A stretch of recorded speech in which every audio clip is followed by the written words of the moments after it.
Hey there, Terry Pappy here. Happy Tuesday. I wanted to talk about seeds today. I was remembering back when I used to work for the Orlando Sentinel. I also worked for an agency and a printing company, and so I've had a lot of graphic arts background in my early career. And one of the things that we did a lot of direct mail. And because, direct mail is still around, it'll probably be around for a while. I mean, it's the postal service. It's how we communicate. There's still the transition into digital going on. And one of the things that we used to do back then was we would seed the list. I'm actually writing a LinkedIn article about this right now because seeding a list is actually still really important for digital lists, for your email list. And since content is king and email is still king, we want to make sure that we're putting seeds in our list so we can verify that people are receiving stuff, that it's being delivered properly through the technology that we're using. So when anyone uses the term seed or seeding your list, that's what it means. So basically the way that would work is if you have a MailChimp database, or if you're using Entreport, for example, or Aweber, you're building your list, right? So you're doing opt-ins, you're doing lead magnets, you're having people sign up to get something or to talk with you, or they've attended a webinar.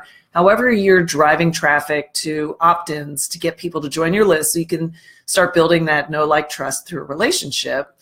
What you want to do is you also want to put some seeds in that list. And the best way to seed your list is by creating sort of like as diverse as you can a user.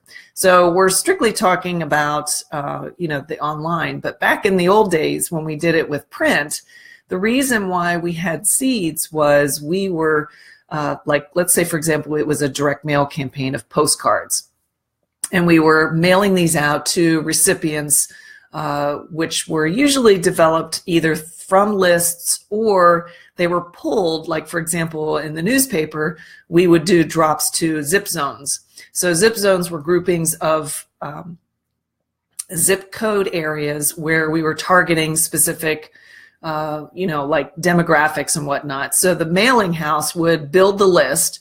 They would pull it from, either USPS zip codes, mailing addresses that were on file. There's tons of different ways that they did it and still do it today. Now, when you would have that list, you could actually add manually addresses of either people at your organization. Like for us, it was people at the Sentinel. So within our department, we were in advertising. Or if it was the agency, the advertising agency, we would put people that worked at the agency on the list. And we would also have some seeds on the client side. So we would have like our contact, we'd have maybe a couple of other executives or what have you that would also be contributors to verify when they would get the postcard and what condition it was in and the print quality of it. So we wanted to make sure that all of that was happening, because if they didn't get them, they'd let us know, I never got the postcard. Then we would kind of follow the breadcrumb trail, and we'd check with the mail house, we'd check with the postal service, and we'd find out where the drop is. Okay, so like if there was something wrong with the list, maybe that person got dropped off. So we can just, we used it as a way to verify accuracy and make sure that things were getting out when they were supposed to get out, because some of it was date sensitive and so on. So anyway, that's kind of how we did lists in the old school way, which is still being done today, but not at the level it used to be.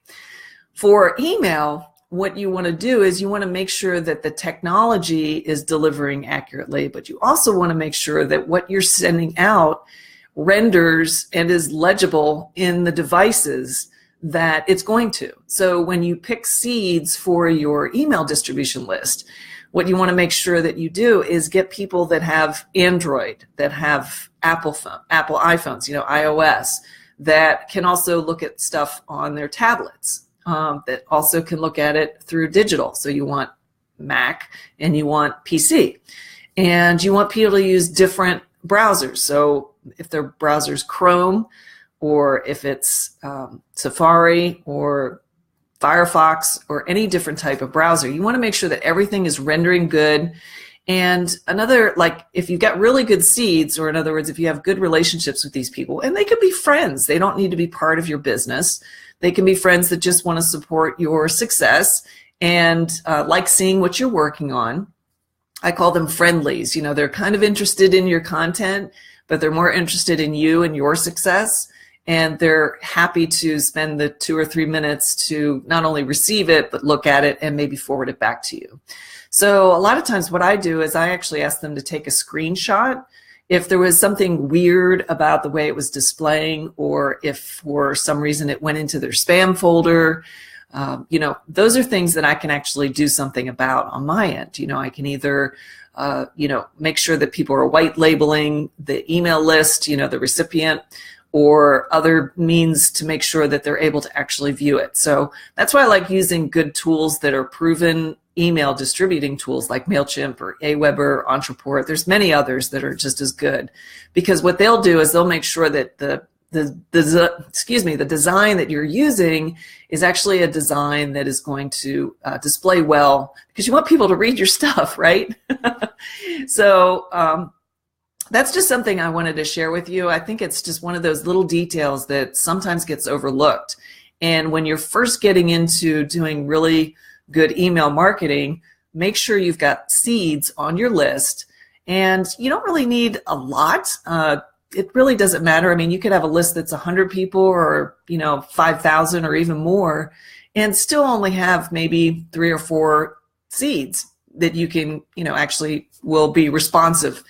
And the most important thing about your seeds, whether you're doing print campaigns or whether you're doing email, is make sure that you share your appreciation for the work that they're doing for you. You know, send them little gifts, send them a card. Just make sure that you're sharing the love so they keep supporting you and helping you with that. If you want to have paid seeds, you can do that. But honestly, I've never had to do that, because I have so many people in my world that are interested in what I'm doing, that want to help, that want to provide support, and it doesn't really take a lot of time. So unless you're emailing like every single day, and you know, once you get to that pace, you don't really need to do as many seeds. I mean, you can even seed your own email box. I have several different addresses that I use as seeds as I'm testing and setting something up.